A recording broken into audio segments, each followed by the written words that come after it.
Unfortunately, on this channel, I have a reputation of being kind of a hater when it comes to K-dramas, and that was never my intention because I love K-dramas, believe it or not. But for some reason, every time I talk about K-dramas, it's me not liking some of them. I don't know. Again, that was not my intention, but for some reason, people just associate me with not liking K-dramas. I definitely wanted to change that. I think that's so funny that the K-drama that I decided to watch for this video, I also went into the expectations of hating it and talking about why you shouldn't watch it, why it's controversial, why you should boycott it. Like, I went into this K-drama with those feelings. So what is this K-drama even about, and what is it even called? Okay, so this K-drama is called Lovely Runner. It stars my favorite K-drama actress Kim Hae-yoon, who I loved and adored her since Sky Castle being one of my favorite K-dramas. And despite the fact that I was really excited for her new rom-com K-drama after Extraordinary You, which I also really loved with Rowan, when I found out the controversy associated with it, I was just like, yeah, I don't think I can do this drama. But before, ripping this K-drama to shreds, I wanted to watch it for myself, and it's actually really good. And I can't believe I'm saying this. I was completely wrong. Okay, so what is Lovely Runner about? So Lovely Runner is about this girl named In-sol. So unfortunately, due to an accident, she has been left paralyzed from the waist down, and she is a huge fan of this K-pop star named Ryu Sunjae, or musician. I don't know. He's in a band. So is he still K-pop? Yeah, I think he's still K-pop.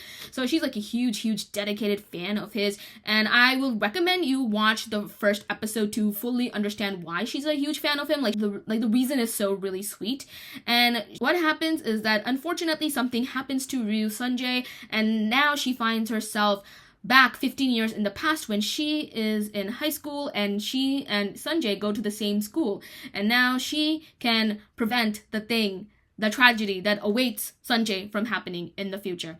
So it is a time travel romance K-drama. There's obviously some thriller aspects to it as well, which is, like expected out of your typical K-drama. Other than Kim Hae-yoon, it stars Byun Woo-seok. Like, I wasn't too familiar with his work, but he has been in other popular K-dramas, and also another really popular movie, 20th Century Girl, which I have not watched yet, but it also stars Sung Gan-hee as a second male lead, who he also played like one of the supporting characters in Sky Castle with Kim Hae-yoon, so it's like one of their reunions. You also have Lee Sung-hyuk of N-Flying, who is my N-Flying bias, and I was like really happy to see him. And so yeah, I would say interesting cast you have over here. So the reason why this K-drama was getting a lot of hate before its premiere, because a lot of people were saying that this K-drama was basically taking SHINee's Junghyun's story and trying to profit off of it. So SHINee is like a really popular K-pop group. One of the members, Junghyun, unfortunately passed away in 2017.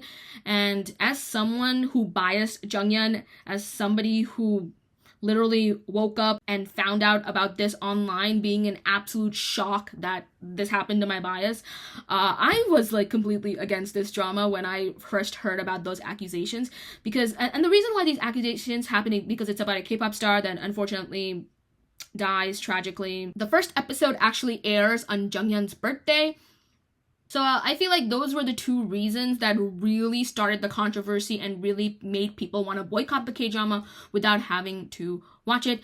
In response to the controversy, the creator said that this was actually based on a web novel named The Best of Tomorrow, and this web novel was published as early as 2019 to 2020. Now, I cannot say with absolute certainty that this story did not take any inspiration from Junghyun or any other K-pop idol passing away. Maybe it definitely did.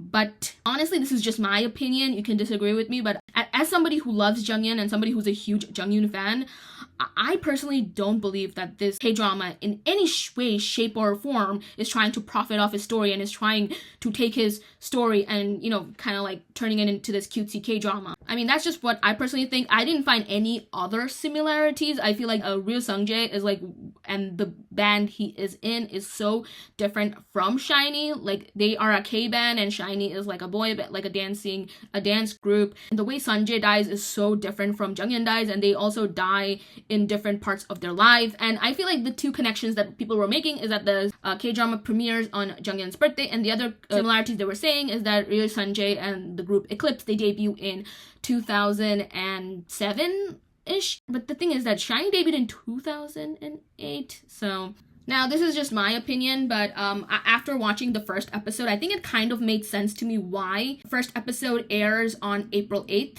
which is Junghyun's birthday. And I don't think it's because of Junghyun's birthday per se, but I think it's because of the solar eclipse. So a couple of days ago, it was the solar eclipse, and yes, I was one of the people who actually took time out of my day to watch it, and I bought those glasses and I ate a pack of barbecue chips, and I just watched that tiny little thing on the sky and had the intrusive thoughts of taking my glasses off so that my eyes could burn. So I wanted to do all of that.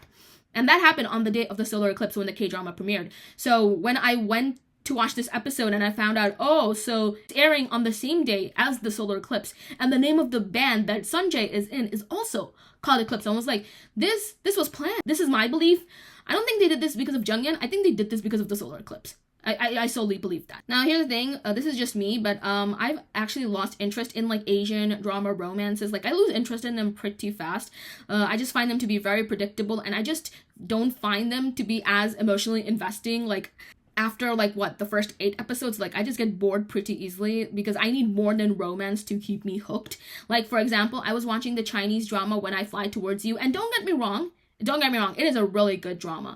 From the writing to the characters to the chemistry between the leads, like it is a really good K-drama. However, because it is just focused on their high school lives and just on the cutesy romance, I just have a hard time being fully engaged and fully invested in the story. And since there are like no actual stakes, I just cannot get invested in it. So that's why even after 18 episodes, I was like, I just can't do this. Like it's good, but it's not doing anything for me personally.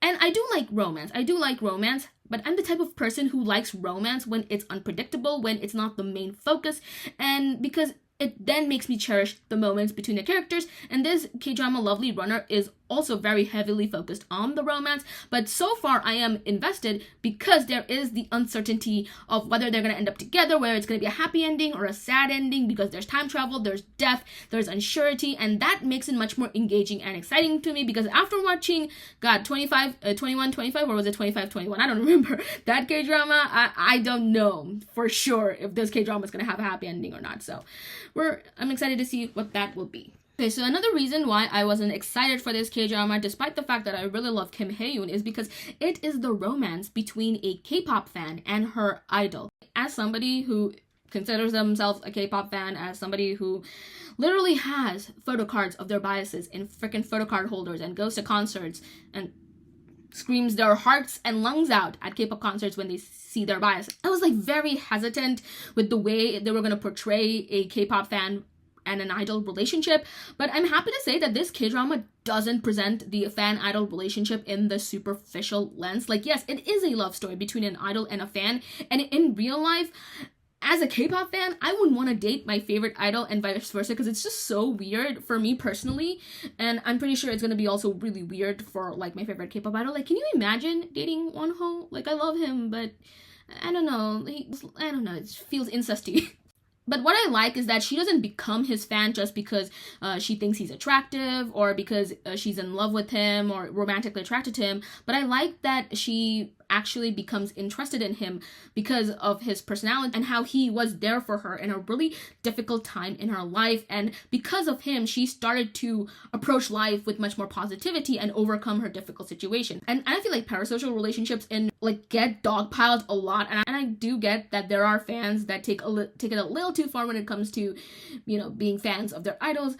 But I feel like a lot of the times, stories like these, they just neglect the fact that there are people who, are in parasocial relationships that, have very healthy boundaries and actually something positive for both the idol and the fans, supporting each other and being there for one another and helping each other out, even if when you're both feeling lonely. I don't know if I'm making really a lot of sense, but I feel like without Monster X, the past, 7 years, for me personally, I don't know, it's some of my happiest moments in life is being a Monster X fan. It's do they know me? Not really. Do I know them personally? No, but their music has always been there for me, and to this day, it's everything they do and say and they stand up for, it's always just made me want to be a better person and always made me want to persevere. So, again, parasocial relationships aren't always going to be rosy and just perfect and pretty, but for a lot of people, you know, their idols, it means a lot to them. So yeah, I like that it doesn't really dogpile on that fact, and I really like the way the idol-fan relationship is presented. Like, yes, it's a romance, which, let's be, okay, fine, it's fictional, I'll give it that. But, I mean, if it was reality, I'd be like, I don't know about that. But, you know, like, in the K-drama sense, I really appreciate that Imsol is actually, like, Sunjae's fan, and she doesn't cross any boundaries. She's not, like, weird or stalkerish about it. I mean, not until she goes back in time, but that's a different scenario. But I just really like stories about these bonds you have with the people you look up to, who are unexpectedly there for you when likely no one is. And I know that's how I feel when I look at idols like Wonho or Jihyo. Like, they inspire and motivate me so much to continue with life even when things get hard. Okay, now I'm going to be getting a bit into spoilers, but not into something so in-depth that will ruin the first or 2 episodes for you. So Imsol finally gets the opportunity to meet Sunjae, and it's really sweet and wholesome, and Sunjae actually offers her a ride back home, but Imsol actually refuses him because a friend comes back to pick her up. And I just really liked that scene because she could have easily ditched her friend and taken that ride with him, but she chose not to, which shows how genuine she is and that her love for him just doesn't boil down to superficial things. And I just really loved it because I just really loved that scene, you know? It's like she really like respected his boundaries and kept her distance from him. And honestly, there was this one scene where Imsol is running to hug Sunjae in the past when at the swimming pool, and honestly it almost gave me secondhand embarrassment, but what prevents it from being really embarrassing and just making me cringe is that Sungjae's kind expression and the way he looks at her. I feel like this drama succeeds mainly because of the ways the male lead looks at the female lead. Like, that is swoon, that is romance, and that is exactly what I want. Like, get you a man that knows how, like, get a man that knows how to look at their love interest with affection in K-drama, and it just absolutely gets to me. It just does.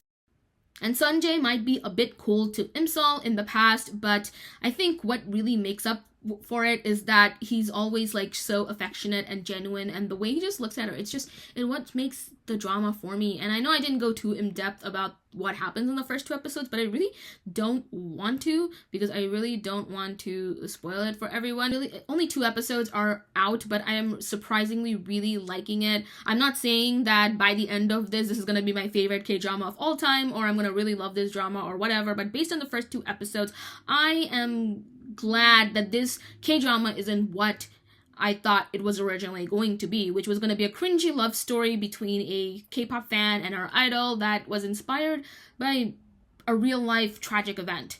So I'm glad it's not that.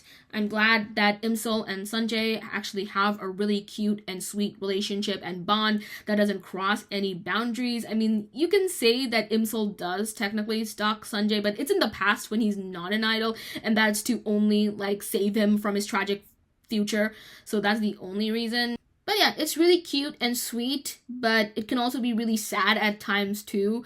And I feel like this K-drama has a really nice balance of uplifting and funny moments that really just balances out the much more heartbreaking aspects of the K-drama, especially the ones that deal with like death and, you know, dealing with really horrible events in your life, like really painful setbacks.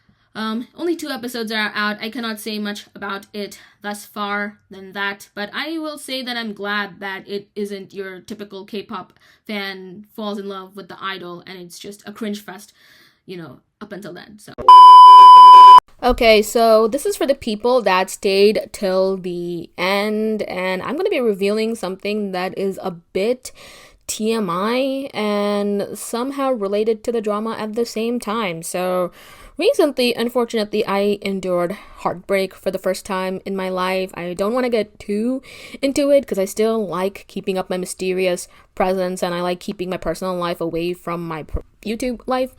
But the gist is that, let's just say, Star X Mon recently got her heart broken for the first time, and it was rough. It was rough, buddy. Like, it's just been 3 weeks of just pain, and it's just a sucky experience that I had to endure for the first time in my life, which made me completely swear off from love altogether. It's like, I don't want to feel like this ever again. Like, I never want to have feelings for anyone, anytime, anywhere, anytime soon.